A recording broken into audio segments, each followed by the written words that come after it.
So is the energy crisis over? That's actually a very relevant and interesting question at this moment in time. It is true that energy prices came down quite significantly in the last 6 months, mostly on the nearby months and spot market, to a lesser extent on the longer term.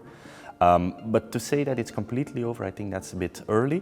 On the other hand, we see that the European Commission is publishing some report where they say that they want to phase out some of the emergency measures, and at the same time they're pushing some of the member states to reduce some of the debts that they built through the energy crisis and reduce their deficits as well. So there is quite some pressure to reduce those measures throughout time.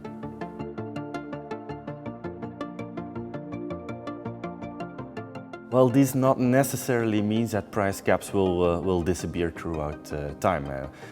Again, there is that pressure from the European Commission, but on the other hand, we see that some of the measures have been taken for a longer period already, so it's not easy to turn them back. And we see that also some of the member states have planned to introduce new measures throughout time to support their industry and maybe sometimes even to protect their industry. So the last part of that is not yet over. We have some of the European elections coming up, and those will be interesting times ahead.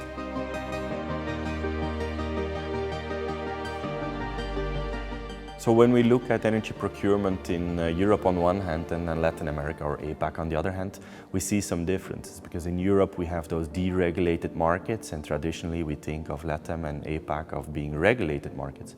But because of that, we see that a country like, for example, Vietnam allows quite some options for off-site PPAs to happen. So because of the strong regulation, we are looking for alternatives, and that's how we end up with off-site PPAs. For LATAM even, we're buying off-site PPAs for longer than what we would consider traditional contracts.